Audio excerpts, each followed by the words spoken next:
इकडे बघा ब्लड. आता आपला ब्लड कंटेंट चालू आहे. हा ब्लड ब्लड आपला हे चालू. ब्लड म्हणजे काय? रक्त. ब्लड कशापासून बनलं आहे? सेल पासून.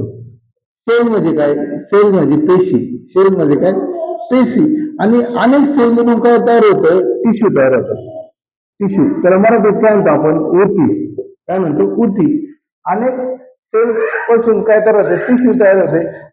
पेशींचा समूह, सेलचा समूह त्याला टिश्यू म्हणतो, म्हणजे ऊती. मग आपलं जे ब्लड बनलं बघितलं तर आपलं जे ब्लड आहे ते कशापासून बनलंय? पेशी पासून बनलंय किंवा सेल्स पासून बनलंय, टिश्यू पासून बनलेलं आहे. मग त्यात कोणतं कोणतं आहे? प्लाझ्मा. काय? प्लाझ्मा. ओके. प्लाझ्मा. प्लाझ्मा हा कानपूरची युनिव्हर्सिटी, तिथं एक गव्हर्नमेंट कॉलेजमध्ये एक गर्ल होती, लुधियानाची गर्ल. तिच्या अकॉर्डिंग प्लाझ्मा हा ब्लड मध्ये 55% ब्लडच्या टोटल व्हॅल्यूम पैकी 55% प्लाझ्मा आहे. आणि त्या प्लाझ्मा मध्ये 91% वॉटर आहे. काय? 91% वॉटर. 91% वॉटर. वॉटर म्हणजे काय? पाणी. ओके. प्लाझ्माला दुसरं नाव काय आहे? थ्रोम्बोसाइट. प्लाझ्माचं जे कार्य बघितलं आपण, तर प्लाझ्माचं काय कार्य आहे? प्लाझ्मा आपल्या ब्लडला क्लॉटिंग करतं. कधी क्लॉटिंग करतं? जेव्हा आपल्याला कधी इंजुरी झाली, काय झाली, ब्लड फ्लो वाहू राहिला, ब्लड वाहू राहिलं, तेव्हा प्लाझ्मा ब्लड क्लॉटिंग करतं. प्लस प्लाझ्मा कार्य काय आहे? प्लाझ्मा आपल्या बॉडीमध्ये न्यूट्रिशन, एन्झाईम हे वाहून नेतं आणि आपल्या बॉडीचे पार्टला देतं. ओके. प्लाझ्मा. मग आधी दुसरा टॉपिक बघितला तर आरबीसी. आरबीसी. आरबीसी काय? Red blood cell. Red red blood cell. मग रेड ब्लड सेल म्हणजे काय? रेड ब्लड सेल म्हणजे लाल रक्तपेशी. सेल्स म्हणजे पेशी. लाल लाल पेशी, आपले लाल रक्तपेशी. ही आपल्या कुठे तयार होती? ही बोन मॅरो मध्ये तयार होती. Bone marrow. आपले जे बोन मॅरो आहे त्याच्यामध्ये आरबीसीची उत्पत्ती होती. आर प्रॉडक्ट्स बाय आरबीसी तर बोन मॅरो. आणि ही किती दिवस जगती? ही सेल आपल्या बॉडीमध्ये 120 म्हणजे 120 दिवस जगते. याचं मेन कार्य काय? बॉडीमध्ये ऑक्सिजन अँड कार्बन डायऑक्साईड ची वाहतूक करणं. म्हणजे आपल्या बॉडीमध्ये कार्बन, म्हणजे आपल्या ज्या ब्लड मध्ये जे कार्बन ऑक्सिजन असतं ते पूर्ण आपल्या बॉडीला देणं. आणि आपल्या बॉडीचे टिश्यू, म्हणजे आपल्या बॉडीची जी सेल आहे त्या टिश्यूतून कार्बन डायऑक्साईड परत घेऊन येणं. ते लंग्स मधून परत आपल्या श्वसनाद्वारे बाहेर निघून जातं. त्याच्यानंतर आपला काय? डब्ल्यूबीसी. मग डब्ल्यूबीसी लागू नाव काय? ल्युकोसाइट्स. आणि ही काय करते? डिफेन्स करते. ही आपल्याला डिफेन्स करते. कशापासून डिफेन्स करते? तर ही आपल्याला इन्फेक्शन आणि डिसिजेस पासून हे करते. तुम्ही बघा मी तुम्हाला एक पीडीएफ बी टाकली. त्या पीडीएफ मध्ये तुम्ही वाचलं इन्क्लूड सगळ्या गोष्टी. आणि जर तुम्हाला ते नाही कळलं तर तुम्ही मराठी पण वाचू शकता. मग त्या मराठीतून काय तुम्हाला अजून काही गोष्टी समजणार आहे. इकडे बघा ब्लडचा टॉपिक टाकलाय. मग ब्लड कंटेंट बघा, त्याच्यात एक वरती हे पण आहे, फिगर पण आहे. इतकं लागतं त्याच्यात फिगर पण आहे. एक आहे कॉम्पोजिशन ऑफ द ब्लड. मग ब्लड मध्ये काय? प्लाझ्मा. मग प्लाझ्मा मध्ये काय काय बघा. प्लाझ्मा सेल किती? 55% आहे. त्याच्यामध्ये काय काय? वॉटर आहे, प्रोटीन आहे आणि इरिथ्रोसाइट आहे. त्यानंतर दुसरं काय दाखवलंय? प्लेटलेट. पेरिफेरल ब्लड मोड सेल, पीबीसी. मग त्यामध्ये काय? लिम्फोसाइट आणि मोनोसाइट आहे. ओके. त्यानंतर आपलं काय दाखवलंय? आरबीसी दाखवलंय.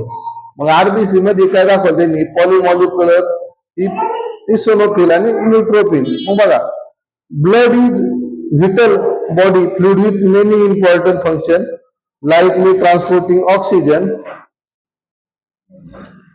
nutrition, hormones and waste products will be playing crucial role in immune system maintain of the body temperature. It is a specialized tissue of the plasma. म्हणजे प्लाझ्मा आहे तो आपल्या ब्लड मधला काय? Specialise tissue. म्हणजे specialise tissue आपण specialise tissue येतो. मग here of the breakdown with blood content based of the provide search of result. आणि जे प्लाझ्मा आहे ना, आपला प्लाझ्मा मेकअप तो रगली 55% इज टोटल ब्लड व्हॅल्यू. मग आपल्या ब्लडच्या टोटल व्हॅल्यू पैकी प्लाझ्मा हा 55%. आणि त्यात प्रायमरी वॉटर किती? अराउंड टू 51% म्हणजे 91% म्हणजे वॉटर आहे. पण हे कोणाचे मते according to Chhatrapati Shahuji Maharaj university Kanpur and government college for girl Ludhiana हिच्या म्हणण्यानुसार आपल्या ब्लड मध्ये प्लाझ्माची जी हे टक्केवारी किती 55%, तर त्याच्यामध्ये पण 91% काय पाणीचे. आणि आपलं ब्लडचं दुसरं काय तर it transport various substance include blood cell. Blood cell मध्ये काय काय येतं, न्यूट्रिशन येतात, nutrition, enzyme and hormones. Hormones येतात, न्यूट्रिशन येते आणि येतं. आणि जर कंपोनेंट बघितलं, जर ब्लड कुठल्या प्रकारचं कंपोनेंट आहे म्हणजे ब्लड कुठल्या प्रकारच्या कंपोनेंट मध्ये मोडतात, तर ते इनऑर्गॅनिक.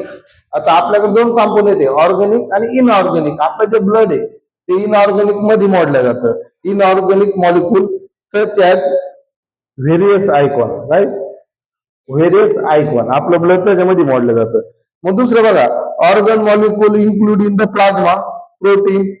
बघा, जे ऑर्गॅनिक मॉलिक्यूल आहे त्यामध्ये इन्क्लूड मध्ये काय काय येतं, प्लाझ्मा येतं, प्रोटीन येतं, likely albumin, globin and fibrinogen. This is the nutrition, sugar, fat, amino acid etcetera substance. मग त्याच्यामध्ये अजून काय, ammonia, urea, hormones, dissolve gases, मग ऑक्सिजन, कार्बन डायऑक्साईड. मग आपल्या ब्लड मध्ये कोणते कोणते गॅसेस येतात, तर आपल्या ब्लड मध्ये oxygen, carbon dioxide and depends. म्हणजे आपल्याला अजून मदत कोण करतं, कंपोनेंट अँटीबॉडीज. आपण काय म्हणतो तिथे अँटीबॉडीज तयार झाल्या आणि मी वाचलो नाही का, म्हणजे जे डिफेन्स करतात आपल्या ब्लड मध्ये अँटीबॉडी. मग बी अजून फंक्शन ऑफ द प्लाझ्मा तर बघितलं, मग प्रोटीनचं पण हे काय function of the plasma protein. मग त्यात काय, maintaining blood sugar, blood pressure. म्हणजे आपलं जे ब्लड आहे ते जे ब्लड प्रेशर आहे ते मेंटेन करण्याचं काम सुद्धा कोण करतं, आपलं प्लाझ्मा करतो. मग ते बघा, maintenance blood pressure and velocity. Okay. त्यानंतर काय, ट्रान्सपोर्टिंग व्हेरियस सबस्टन्स. म्हणजे आपल्या बॉडीमधून आपलं ब्लड काय वाहत असतं, ते आपल्या बॉडीचं जे न्यूट्रिशन, ऑक्सिजन, कार्बन डायऑक्साईड हे ट्रान्सपोर्ट करीत असतं. काय करत असतं, ट्रान्सपोर्ट. मग adding to blood clotting and immunity system defence. मग आपलं प्लाझ्मा अजून एक काम काय, आपलं प्लाझ्मा काय करतं, आपल्या बॉडीमध्ये ब्लड क्लॉटिंग करण्याचं काम करतं. आणि इम्युनिटी डिफेन्स म्हणजे आपली जी WBC तिला डिफेन्स करीत राहतं. त्याच्यानंतर तुम्ही जर सेकंड पाहिलं फॉर्मॅलिटी इलिमेंट, तर there are circular component product in the bone marrow and up to about 45% of the blood value. मग आपलं जे RBC WBC प्लाझ्मा कसा आहे 55% आपला, तसा WBC आणि RBC किती 45%. किती ब्लडच्या टोटल व्हॅल्यू पैकी टक्के तो 45%. ओके, 45%. मग रेड ब्लड सेल, मग रेड ब्लड सेलला काय म्हणतात, इरेथ्रोसाइट म्हणतात. इरेथ्रोसाइट मग त्याचे रेड ब्लड सेलचं मेन काम काय, transport to oxygen and carbon dioxide. मग कंटेन ऑफ द हिमोग्लोबिन. मग RBC मध्ये कोणतं कंटेन आहे, हिमोग्लोबिन आहे. Like nucleus. ओके. मग हॅव लाईफ स्पेन. मग जे आपलं RBC ते किती दिवस जगतं, आपलं 120 दिवस जगतं. ओके. मग व्हाईट ब्लड आहे त्याला ल्युकोसाइट म्हणतात. तो पार्ट ऑफ द कशाचा, ह्युमन सिस्टमचा पार्ट आहे. ओके, ह्युमन सिस्टमचा पार्ट आहे. आता काय, तो प्रोटीन अगेन्स्ट पॅथोजेनिस. म्हणजे आपल्याला जे बाहेरून जे आपल्या ऑर्गन येतात, बाहेरून आपल्याला ज्या गोष्टी येतात त्याला प्रोटेक्ट करण्याचं काम कोण करतं, आपला हे करतं, WBC करतं. मग त्यामध्ये कोणतं, ग्लिनोसाइट्स, नेट्रोफिल, इसोनोफिल, बेसोफिल अँड ॲग्रोग्लेनोसाइट, मोनोसाइट, लिम्फोसाइट याचा समावेश होतो. मग आपण जर बघितलं प्लेटलेट, मग प्लेटलेटला काय म्हणतात, थ्रोम्बोसिस म्हणतात. आपलं जे ब्लड क्लोटिंगचं म्हणजे रक्त क्लोटिंग करण्याचं काम कोण करतं, हे बघा, रक्त गोठण्यास मदत करणारे पेशीचे तुकडे.